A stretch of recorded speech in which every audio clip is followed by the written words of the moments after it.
And now, Sparky. Written by Jenny Offill. Illustrated by Chris Appelhans. I wanted a pet. A bird, or a bunny, or a trained seal. My mother said no to the bird, no to the bunny, no, no, no to the trained seal.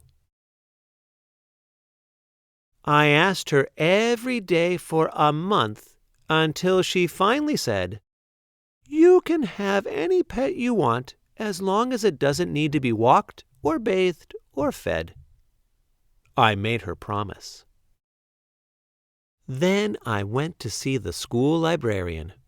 Mrs. Kinklebaum, who knows everything in the world, pointed me to the volume S of the Animal Encyclopedia. This is what I found. Sloth. Sloths have been known to sleep more than 16 hours a day.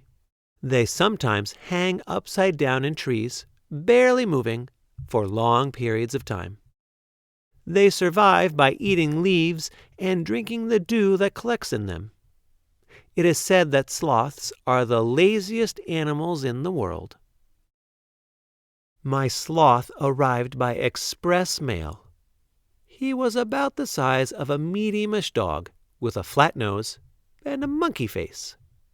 My mother wasn't happy, but a promise is a promise, I said.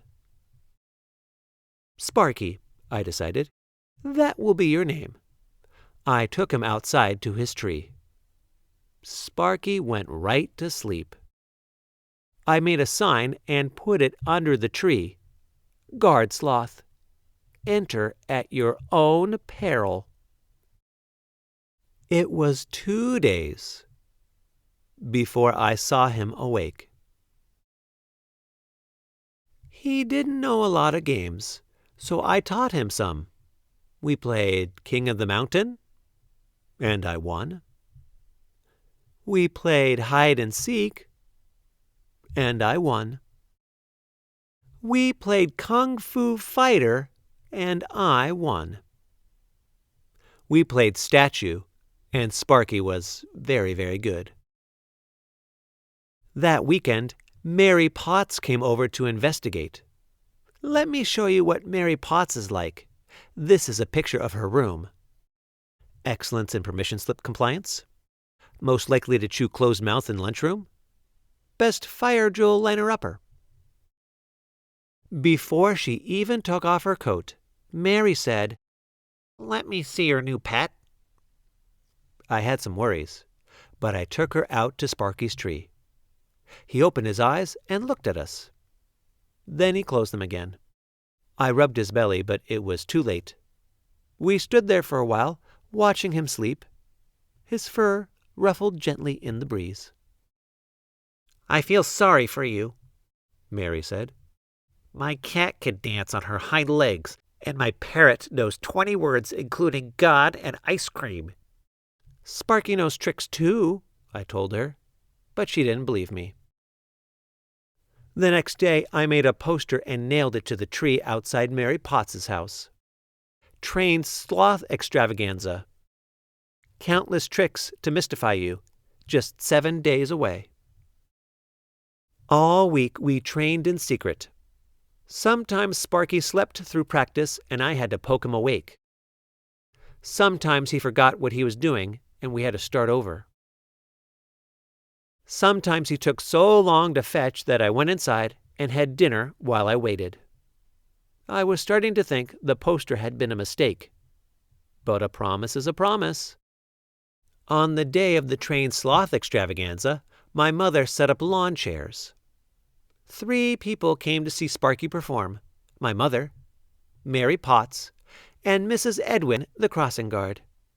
Mrs. Edwin approved of Sparky because he never ran in the street. "Do I look like a ringmaster?" I asked my mother. "You look very interesting," she told me. I put a little glitter on Sparky just before the curtain went up.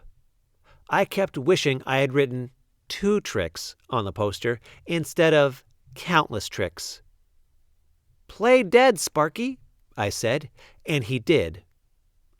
"Roll over," I said, and he didn't.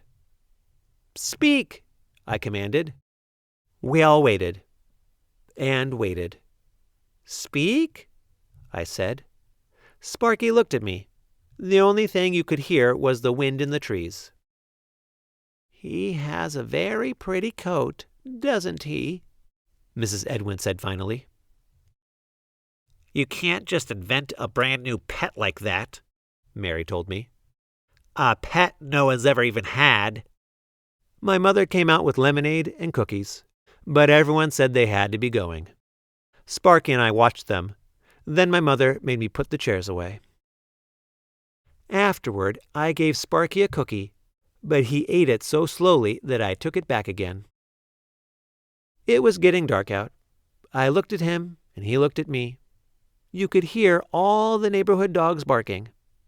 I reached over and tagged him on his claw. "You're it, Sparky," I said. And for a long, long time, he was.